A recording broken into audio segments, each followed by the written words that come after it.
قوله في مناهج صدق بالتصديق. نو غرض شارح چې اوس د پیش تحقیق د مناهج ذکر کوي. پیش تحقیق صيغوي او تحقیق پیشوي دغه د معنوي، یعنی مطلب دا چې معنن ذکر کوي او تحقیق لفظي ذکر کوي. چې تحقیق لفظي کې یو پیش بیان د صيغیم کوي پیشوي او د معنام ذکر کوي. نو قوله في مناهج صدقه جمع منهج، د منهجین جو سره د منهج ده. منهج څه ویل کیږي؟ وهو الطريق الواضح، دا واضح لار ته ویل کیږي. قوله الصدق ان في مناهج صدق کنا په مناهج او واضح لار صدق کی بالتصديق بتصديق سره. نو ګوره یو صدق دی بل کذب دی، ښه یو صدق بل سره کذب دی. ما ته کې دی واقع او خارج، ښه لکه مطلب ما ته کې ده چې کله دا کلام مطابق شي، کله څه شي کلام خبري مطابق شي د واقع سره پیش ویلې ته صدق ویل کیږي، او چې کله کلام خبري مطابق نه د واقع سره ته کذب ویل کیږي. فکر دې کړئ. نو یو مطابق ته بل سره مطابق دی، دا کلام مطابق دی او دا دغه سره واقع مطابق ده مسله پیش وي. قوله الخبر والاعتقاد، خبر او اعتقاد پیش اذا طابق الواقع، چې کله مطابق شي د واقع سره نو کان الواقع ايضا مطابقا له، واقع متسي چې دا خبر د واقع سره مطابق خو د واقع هم سره مطابق کړي. دا غریقه بس ده دي ناس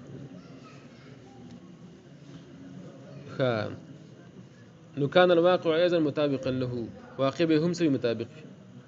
فإن المفاعلة ذکر دا باید مفاعله چې دی ګوره من الطرفين څنګه راځي؟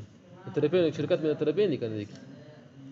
نو په من حيث انه مطابق للواقع، نو دا خبر ده چې سره والی مطابق راوالي للواقع واقع سره بالكسر بكسر ده نو يسمى صدق سره کیږي صدق ویل کیږي. څه شو کنه شو او ده سره چې دا مطابق دی په حق ویل کیږي، سره چې مطابق والی به حق ویل کیږي او چې مطابق والی به صدق ویل کیږي. ومن حيث انه مطابق له، او ده سره مطابق دی د واقع لپاره فتحيسا يسمى حق ايضا بحق ویل کیږي. وقد يطلق الصدق والحق، او کله کله اطلاق الصدق کیږي او د حق على نفس المطابقه، اذا فنفسه مطابقت باندې هم نفس مطابقت نه مطابق والی په دې باندې هم د صدق او د حق اطلاق کیږي. قوله بالتصديق دا وش جار مجرور دی ګوره با جار تصديق مجرور دی کنه كيف نو دا متعلق بقوله متعلق بقوله سعيدو، هنا سعيدو دي بس متعلق تصديق سره اي بسبب التصديق والايمان، بسبب التصديق او د ایمان سره ان ایمان غوره وړو پېښوي او تصديق کلو فسبحان بما جاء به النبي عليه السلام، فقط سبحان الله النبي اسمه پر اتکل دي پېښ من عند الله تعالی پاک د جانبان شغه اصول دي فروع دي فقط د ټول څه تصديق کلو په هغه سي کامیاب شوی. قوله وسعيدو بمعارج الحق، هنا بالتحقيق وسعيدو اقول دي ختي دي وسعيدو پېښ يعني سمعنا يعني بلغوا دي رسیدل دي اقسام مراتب الحق، اقسام مراتب الحق اقسام وچت مرتبه اقسام مراتب الحق او چت مرتبه حتى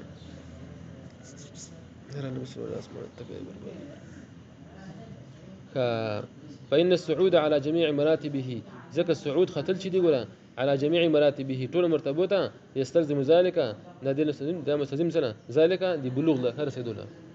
فكر ده كده قول بالتحقيق دام ګور جمع مجرور دی او ظرف ته پیش ظرف لغو نه ظرف مستقر دی مشارح تعین کوي ګوره ظرف لغو نظر په لغو دی پیش وي متعلق نه متعلق دی بسعيد بصبري فسعيد پوری نه ها طرف سعيد بالتحقيق بالتحقيق دي بس متعلق شو ته ماسخ خنزير دی مش